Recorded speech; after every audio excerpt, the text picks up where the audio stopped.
वू Xiao को एहसास हो गया था कि उसकी पहचान जल्द ही उजागर होने वाली है, इसलिए उसे तुरंत पैसे लेकर गोल्डन ट्रायंगल भागना था। उसने तुरंत तन बॉस को फोन करके पैसे मांगे और थोड़ी ही देर में रकम उसके अकाउंट में आ गई। आपके खाते में कुल 60 लाख रुपए जमा हो चुके हैं। पैसे मिलते ही हुआंग झोंगवेई बेहद खुश हो गया, क्योंकि अब उसके पास गोल्डन ट्रायंगल में नया धंधा शुरू करने की पूंजी थी। इस समय आमे भी उसके लिए दिल से खुश थी, लेकिन उसे अंदाजा नहीं था कि खतरा बहुत करीब आ चुका है। इसके बाद हुआंग झोंगवेई ने झूठ बोला कि वह आमे को विदेश घुमाने ले जाएगा, जबकि असल में वह उसे बेखबर रखना चाहता था। सारी तैयारी करने के बाद उसने अपने आदमी आ लोंग को बेहद खतरनाक केमिकल लाने का आदेश दिया और कहा कि गाड़ी में पूरा पेट्रोल भरकर उसे मुख्य गेट से 300 मीटर दूर जंगल में चालू हालत में खड़ा रखे। फिर उसने पर्दे बंद किए, अलमारी खोली और चांग भाई की लाश बाहर निकाली। इसके बाद हाथ जोड़कर प्रार्थना की, सारे केमिकल चेक किए और सुरक्षा सूट पहनकर अपनी तैयारी शुरू कर दी। उसका मकसद था चांग भाई की लाश को केमिकल में घोल देना, ताकि सबको लगे कि वही मर चुका है। दूसरी तरफ पुलिस को तन बॉस के आदमी से जानकारी मिल चुकी थी और उन्होंने उनका ठिकाना ढूंढ लिया। देखते ही देखते भारी हथियारों से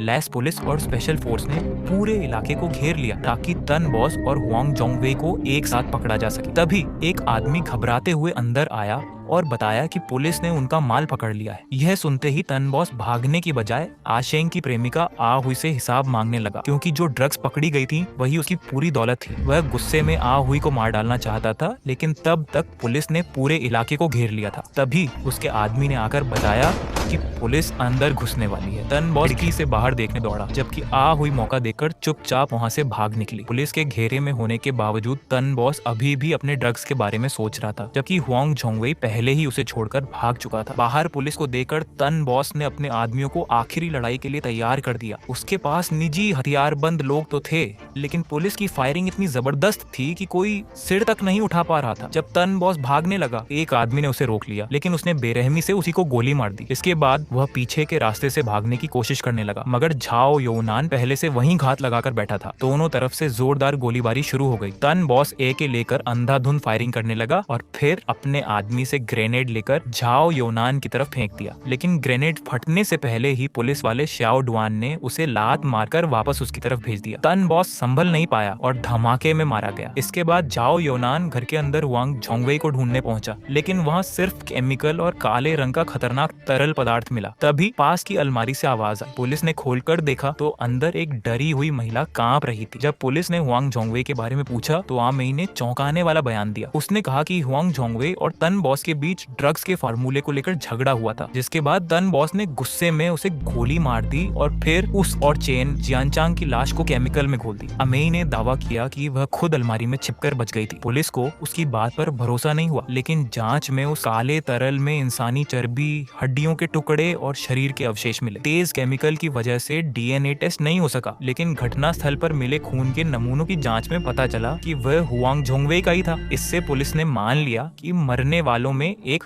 हुआंग झोंगवेई था और दूसरा ड्रग डीलर चेन जियानचांग। सारे सबूत पूरे होने के बावजूद झाओ योनान को यकीन नहीं हुआ, क्योंकि उसका साथी चांग भाई उसी की वजह से मारा गया था और उसे शक था कि ये हुआंग झोंगवेई की नई चाल है। गुस्से में वह फिर आमेई से पूछताछ करने पहुंचा, लेकिन उसने बार बार यही कहा कि हुआंग झोंगवेई मर चुका है। पुलिस सिर्फ सबूतों पर भरोसा करती है और सारे सबूत यही साबित कर रहे थे कि हुआंग झोंगवेई की मौत हो चुकी है। आखिरकार केस बंद करने का ऐलान कर दिया गया और स्पेशल टीम को भंग कर दिया गया। हालांकि पुलिस ने एहतियात के तौर पर हुआंग झोंगवेई की पत्नी की दुकान पर नजर रखना जारी रखा और उनका शक सही निकला। एक दिन रोड कैप्टन और शियाओ डुआन नूडल्स खा रहे थे, तभी उन्होंने बाइक पर जाते हुए एक आदमी को देखा जो बिल्कुल अलोंग जैसा लग रहा था।